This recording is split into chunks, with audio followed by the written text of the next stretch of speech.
Të gjithë duam një plan të mirë, apo jo? Por realiteti ka planet e veta. Sot do të zhytemi në këtë paradoks. Pse planifikimi është kaq thelbësor, edhe kur e dim që vetë plani ka shumë gjasa të dështojë. Le t'ja fillojmë. Dhe kjo thënie e Mike Tyson, wow, e godet tamam në shenjë. Nuk bëhet fjalë vetëm për logjikën. Realiteti nuk e sfidon thjesht planin ton, ai na godet personalisht dhe na trondit vetë besimin. Kjo na sjell te pyetja kryesore. Nëse pasiguria është e pashmangshme dhe planet janë kaq të brishta, çfarë kuptimi ka i gjithë procesi i planifikimit? Përgjigja, siç do ta shohim, është shumë më e thellë nga sa duket. Për të kuptuar pse planifikojmë, së pari duhet të pranojmë se sa joshës është një plan i mirë. Ka një tërheqje psikologjike shumë të fortë. Ai na ofron një ndjenjë të thellë rehatie. E dini, ne dëshirojmë sigurinë, sepse bota është kaotike dhe pasiguria na streson. Një plan i detajuar na jep atë iluzionin e kontrollit, duke na qetësuar ankthin dhe duke e bërë të ardhmen të duket e menaxhueshme, edhe nëse vetëm për një moment. Bota e vërtet nuk është një flet Excel. Strategu Clausewitz e quajti fusha e fërkimit. Imagjinoni që çdo veprim i thjesht ndeshet me një mori pengesash të vogla të paparashikuara. Vonesa, keqkuptime, rastësi. Të gjitha këto mblidhen bashkë dhe e bëjnë ekzekutimin një makth. Ky fërkim pra është armiku i planeve tona perfekte. Pra, si lundrojmë në këtë botë plot fërkime? E po, do të marrim disa mësime nga 3 mendje të mprehta, 3 mjeshtrat realitetit.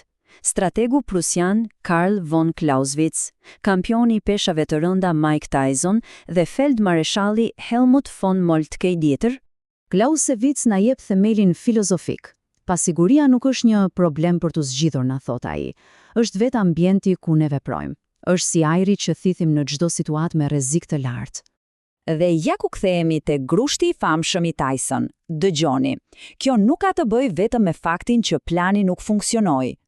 Ka të bëjë me shokun, me atë goditjen psikologjike që të paralizon. Grushti i realitetit nuk të jep thjesht dhëna të reja, ai të ndryshon nga brenda. Dhe pastaj vjen Moltke, me mësimin operacional. Ai nuk po thotë që planifikimi është i kotë, as pak. Ai po thotë se letra ku shkruhet plani është e harxhueshme. Vlera e vërtet, sekreti, fshihet diku tjetër. Tani, gjëja interesante është se mjegulla e luftës nuk do të thotë që e krejtësisht i verbër. Jo, do të thotë që sheh pjesërisht, informacioni është i cunguar, motivet e të tjerëve janë të paqarta. Dhe në biznes, në politik, kudo, kundërshtarët tanë e krijojnë këto mjegull me qëllim për të na hutuar. Kështu që çfarë duhet të bëjmë? Strategu i zgjuar nuk ulet të presë gjë mjegulla të largohet. Ajo kurrë nuk largohet plotësisht. Në vend të kësaj, ai mëson të veprojë me guxim, edhe me informacion të paplot, duke e ditur se qartësia shpesh vjen pasi ke filluar të lëvizësh. Këtu qëndron një gabim i madh. Shumë njerëz përgatiten për një problem, por nuk përgatiten për efektin që ai problem do të ketë tek ata. Grushti i Tysonit teston pikërisht këtë, aftësinë për të marrë një goditje, për të mos u ngrirë nga paniku dhe për t'u kthyer në lojë sa më shpejt. Dhe ja ku Moltke na jep një mjet fantastik për të menduar. Një mendje e ngurtë i ngatëron këto dy gjëra: qëllimin, pra çfarën, dhe metodën, pra sin. Kur metoda dështon, ata mendojnë se ka dështuar misioni, por mendja fleksibël e kupton. Ndonjëherë, ndryshimi i metodës është e vetmja mënyrë për të shpëtuar misionin. Mirë, tani le t'i kthehemi paradoksit ton. Nëse plani vetë është kaq i brisht, atëherë pse themi që procesi i planifikimit është absolutisht i domosdoshëm? Përgjigja siç del, qëndron te të gjitha përfitimet e tjera që marrim gjatë rrugës. Pra, ja ku janë 5 përfitimet kryesore. Planifikimi na detyron të qartësojmë qëllimet tona dhe të zbulojmë supozimet e fshehura. Ai koordinon ekipin, kështu që të gjithë flasin të njëjtën gjuhë. Për më e rëndësishmja, ai ekspozon pikat tona të dobta para se t'i gjejë realiteti për ne. I gjithë ky proces ndërton shkatësinë dhe, në fund, zhvillon gjykimin ton. Është si një stërvitje mendore për kaosin që na pret. Për të përqafar këtë ide, na duhet një ndryshim i thellë në mendësi. Thelbi nuk është të krijojmë planin e pathyeshëm, por të kultivojmë cilësitë e duhura për të luluzuar kur gjërat pashmangshmërisht shkojnë keq. Mendoni për këtë kontrast. Krenaria kundër prullësisë. Krenaria do të ketë të drejtë me çdo kusht.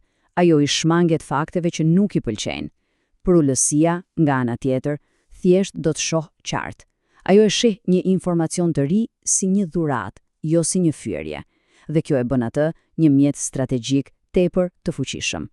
Këtu kemi një tjetër dallim jetik, optimizimi kundër qëndrueshmërisë.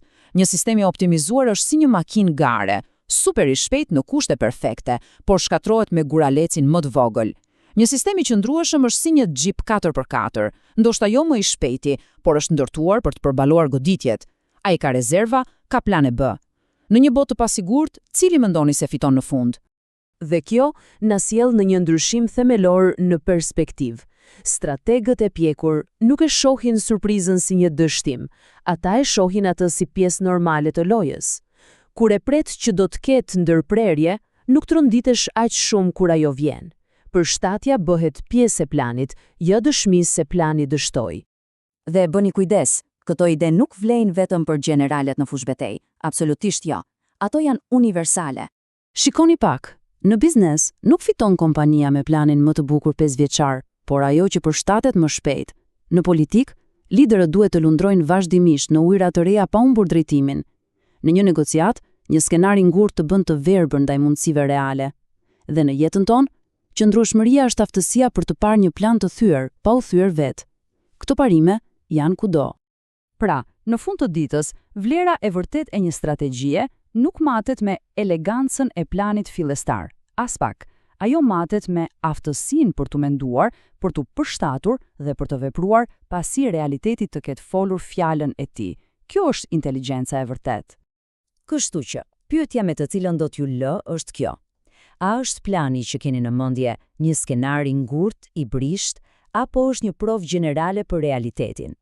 Një stërvitje për atë momentin kur do të duhet të improvizoni? Sepse ai moment pa dyshim do të vijë.